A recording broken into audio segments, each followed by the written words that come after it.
प्रत्येक माणसाला आयुष्यात आनंदी राहायचं असतं, पण वास्तवात पाहिलं तर बहुतेक प्रत्येकजण कोणत्या ना कोणत्या समस्येत अडकलेला असतो.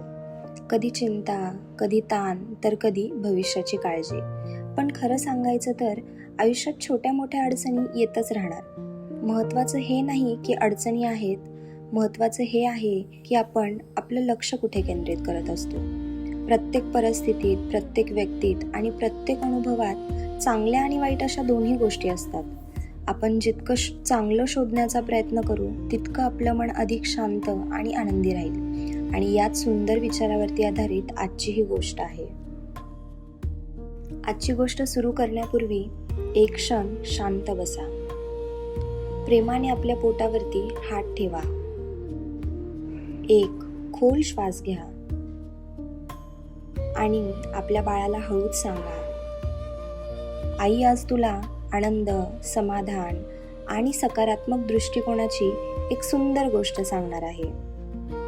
तुझं मन नेहमी चांगुलपणाकडे पाहणारं, प्रेमळ आणि आनंदी राहावं. चला तर मग ऐकूया आजची सुंदर गोष्ट. एका शहरात एक श्रीमंत व्यापारी राहत होता. त्याला सुंदर चित्रांची खूप आवड होती. एक दिवस त्याने आपल्या भव्य दिवाणखान्यातील एका मोठ्या भिंतीवरती एक प्रसिद्ध चित्रकाराकडून अप्रतिम चित्र रंगवून घेतलं. ते चित्र इतकं सुंदर होतं की जो कोणी ते पाहायचा तो त्याच्या सौंदर्यात हरवून जायचा.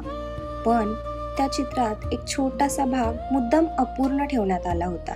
पहिल्यांदा येणारा प्रत्येक पाहुणा चित्राचं कौतुक करायचा. रंगांची उधळण, चित्रकाराची कला आणि त्यातील बारकावे पाहून तो भारावून जायचा. मात्र काही क्षणांनी त्याची नजर त्या अपूर्ण राहिलेल्या छोट्याशा भागावरती जायची आणि मग संपूर्ण लक्ष त्याच ठिकाणी अडकून पडायचं. तो म्हणायचा, अरे एवढं सुंदर चित्र, पण हा भाग अपूर्ण का ठेवला? दुसरंही तसंच म्हणायचं, तिसरंही तसंच, आणि जवळजवळ प्रत्येक पाहुण्याची प्रतिक्रिया सारखीच असायची. कोणीही त्या चित्रातील असंख्य सुंदर गोष्टींकडे पाहत नव्हतं. सगळ्यांचं लक्ष फक्त त्या छोट्याशा कमतरतेवरतीच जात होतं. हे पाहून अनेकांना आश्चर्य वाटायचं, पण खरं म्हणजे तो अपूर्ण भाग हा चित्रकाराची चूक नव्हती. तो त्या व्यापाऱ्याने मुद्दाम ठेवलेला एक छोटासा प्रयोग होता. तो लोकांना एक महत्त्वाचा धडा शिकवू इच्छित होता. काही दिवसांनी त्याने आपल्या मित्रांना बोलावलं आणि म्हणाला, तुम्ही सगळ्यांनी हे चित्र पाहिलं, पण मला सांगा, चित्रातल्या सुंदर गोष्टी जास्त होत्या की अपूर्ण राहिलेला भाग? सगळे म्हणाले, सुंदर भागच जास्त होता. व्यापारी हसला आणि म्हणाला, मग तुमचं लक्ष त्या छोट्याशा कमतरतेवरतीच का गेलं? सगळेजण शांत झाले. व्यापारी पुढे म्हणाला, हेच आपल्या आयुष्यातही आपण करतो. देवाने आपल्याला कितीतरी सुंदर गोष्टी दिलेल्या असतात, पण आपण त्याकडे पाहत नाही.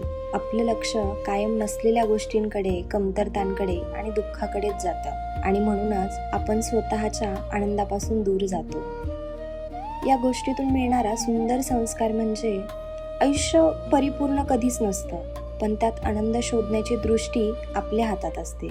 जे नाही त्यापेक्षा जे आहे त्याबद्दल कृतज्ञ राहायला शिकलो तर मनात समाधान, शांतता आणि आनंद आपोआप वाढू लागतो.